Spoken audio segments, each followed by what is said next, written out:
Hi hello friends, welcome to our channel. இன்றைக்கி நம்ம சேனலில் பாகற்காய் பொரியல் எப்படி செய்யலான்றதான் வந்து பார்க்க போகிறோம். சிம்பிளான முறையில் டேஸ்ட்டாக எப்படி செய்யலான்றதை வாங்க வீடியோக்குள்ளே போய் பார்க்கலாம். ஸ்டவ் ஆன் பண்ணி கடாயை வச்சுக்கோங்க. கடாய் சூடானதும் 3 டேபிள் ஸ்பூன் அளவுக்கு எண்ணெய் எடுத்துக்கோங்க.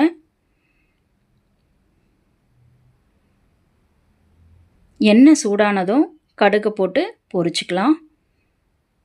கடுகு பொரிஞ்ச உடனே 2 டேபிள் ஸ்பூன் அளவுக்கு உளுத்தம்பருப்பு தாங்க சேர்க்க போகிறோம். நம்ம இது லைட்டாக வறுத்து விடுங்க.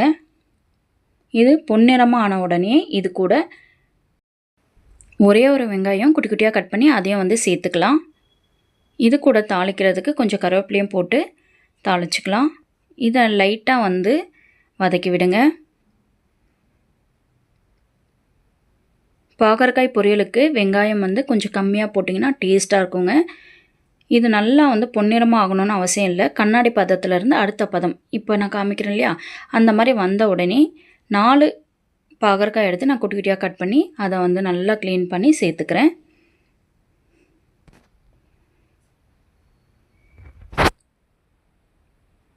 இதை லைட்டாக வந்து வதக்கி விடுங்க.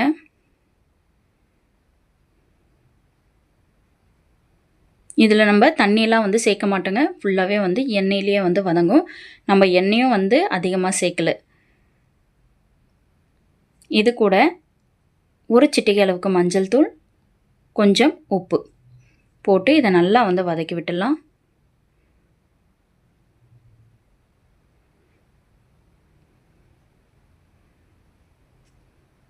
இந்த மாதிரி செஞ்சு கொடுக்கும் பொழுது சாப்பிடாதவங்க கூட நல்லா சாப்பிடுவாங்க. இப்போ நல்லா கிளறி கொடுத்தாச்சு. இப்போ ஒரு தட்டை போட்டு 1 நிமிஷம் அளவுக்கு மூடி வச்சிடலாம். இப்போ 1 நிமிஷம் ஆயிடுச்சு. நான் திறந்து காமிக்கிறேன் பாருங்கள். பாகற்காய் வந்து ஓரளவு வெந்திருக்கு. இதை லைட்டாக கிளறி விட்டுட்டு இது கூட நம்ம மிளகாய் தூள் வந்து சேர்க்க போகிறோங்க.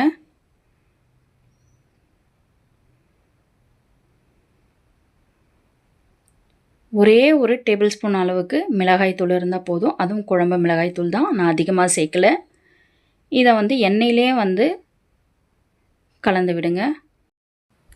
இந்த மாதிரி கலந்து விட்டதும் ஒரு பிளேட்டை போட்டு 1 நிமிஷம் அளவுக்கு மூடி வச்சு மூடி இருந்தால் போதுங்க. இப்போ 1 நிமிஷம் ஆகிடுச்சு. நான் ஓப்பன் பண்ணி காமிக்கிறேன். எந்த அளவுக்கு பாகற்காய் நல்லா சுண்டி வந்திருக்குன்னு பாருங்கள். அதோட டேஸ்ட்டும் மனமும் வந்து நம்மளுக்கு சாப்பிடும் பொழுதே ரொம்ப பிடிக்குங்க. சாப்பிடாதவங்க கூட சாப்பிடுவாங்க. நீங்கள் இந்த மாதிரி செஞ்சு கொடுங்க, கண்டிப்பாக நல்லாயிருக்கும். இந்த வீடியோ நீங்கள் ட்ரை பண்ணி பாருங்கள். எப்படி இருக்குன்றதை லைக் அண்ட் கமெண்டில் சொல்லுங்கள். சாப்பாட்டு கூட சாப்பிட்டிங்கன்னா சூப்பரான டேஸ்ட்டில் நல்லா இருக்குங்க. ஒரு தட்டு சாப்பிட்றவங்க அடுத்த தட்டு சேர்த்து சாப்பிடுவாங்க, அந்த மாதிரி இருக்கும். இந்த வீடியோ உங்களுக்கு பிடிச்சிருந்தால் லைக் பண்ணுங்கள், ஷேர் பண்ணுங்கள், கமெண்ட் பண்ணுங்கள். மறக்காமல் நம்ம சேனலை ஃபாலோ பண்ணுங்கள். தேங்க்ஸ் ஃபார் வாட்சிங்.